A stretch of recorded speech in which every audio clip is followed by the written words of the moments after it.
Oftentimes, when we think of Indigenous people, we think of them in a traditional house or planting traditional fruits. Maybe some of us even think of people who don't really wear modern clothes. This is all just the basic generalized idea of what we think of when we think of Indigenous people. But when you zoom in further into the Indigenous community, you often find that within themselves, there's a disproportionate gendered responsibility or gendered role, or specific things that Indigenous women experience at a disproportionate rate compared to Indigenous men. So here in this campaign, we really wanted to showcase the contemporary issues that Indigenous women face. So we started doing a lot of research. One of the key issues that we wanted to talk about was the MMIW movement. MMIW stands for Missing and Murdered Indigenous Women. It seeks to draw the attention to the high rates of disappearances and murders of Native people, particularly women and girls. In fact, more than 4 in 5 Indigenous Native American women have experienced violence in their lifetime. That's 84% of women. A lot of times when Indigenous women in America or Canada go missing, oftentimes you find that the government or other state authorities don't give them the proper attention that white women, their counterparts, often get. And you find that at the end of the day, it's the Indigenous women's parents or relatives that spend their own money trying to hire private investigators, and they often have to have national and even international campaigns to gather enough money or to just secure permission to get the government to search the landfill to get the remains of the Indigenous women that were murdered.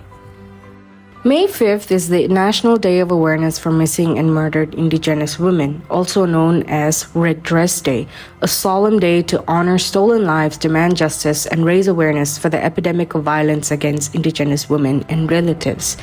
However, we recognize that the MMIW movement is just one small aspect of many larger systemic challenges that contemporary Indigenous women face.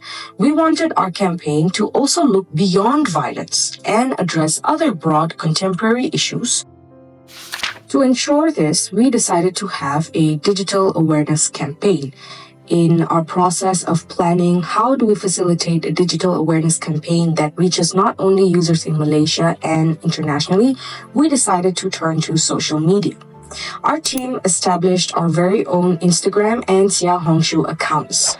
What our plan is to make content tailored for Instagram in English in raising awareness on contemporary Indigenous women issues, and that same post will be translated to Mandarin to be posted in Sia Hongshu. Our content team developed a specific calendar to ensure that we would cover all diverse topics bilingually. For instance, one of our many first posts features the Padaung woman. It gathered significant attention with over 40 likes and comments on Sia Hongshu. Yet, as we reflected on these digital efforts, we realized that online activism on social media alone may not be enough to raise awareness on contemporary Indigenous women issues. To truly bridge the gap and create tangible impact, we knew we needed to expand our intervention beyond the screen and initiate offline activities to connect with people in the physical space.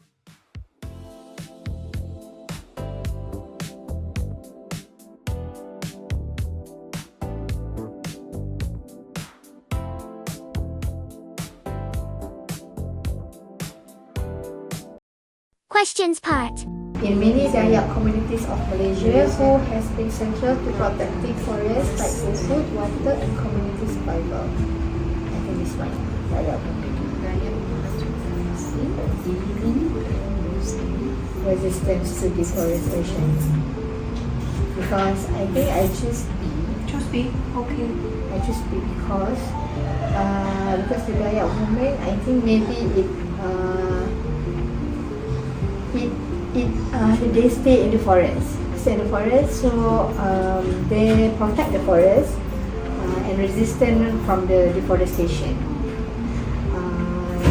Comparing to Department of Forestry of Sabah and Sarawak, maybe they do the rules, but the Dayak woman is there to protect physically. Okay, thank you. That's all. Okay. In many Dayak communities, this organization has been central to protecting forest tied to food, water, and community survival.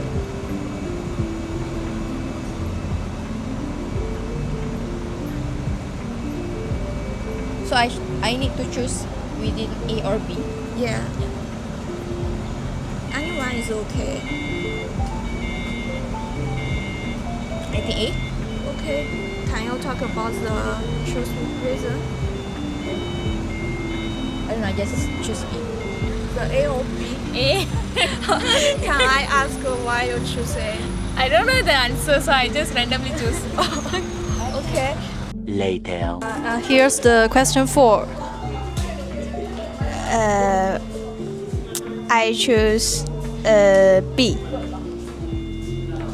Okay, why? Because there are women are working.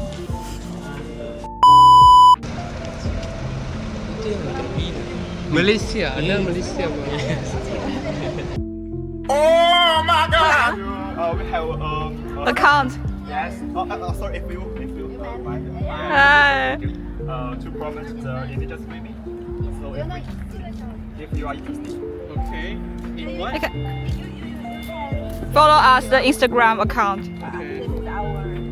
This is right now. This is Instagram. Well, after that performance, I have to. We want to interview them.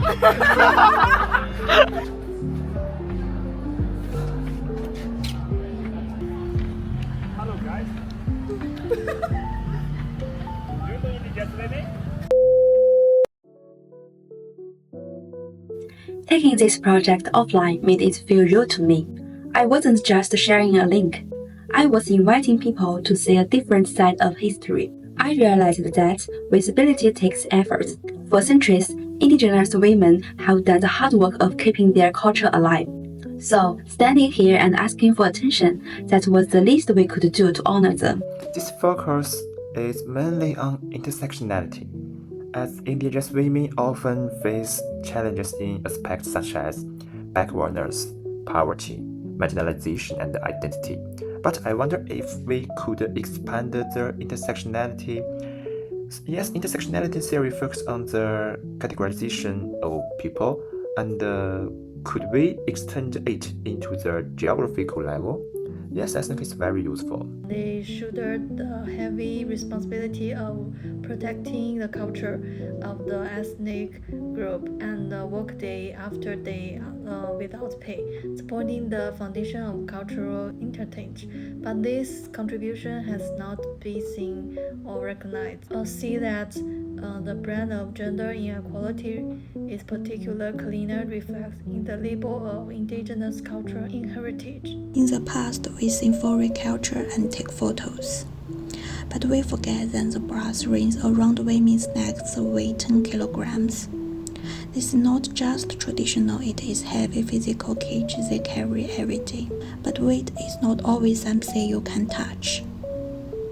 In places like Nepal, women are immersed in hard work and normalize the depression, as they are told that this pain is only a part of their responsibility. In North America, this silence becomes deadly.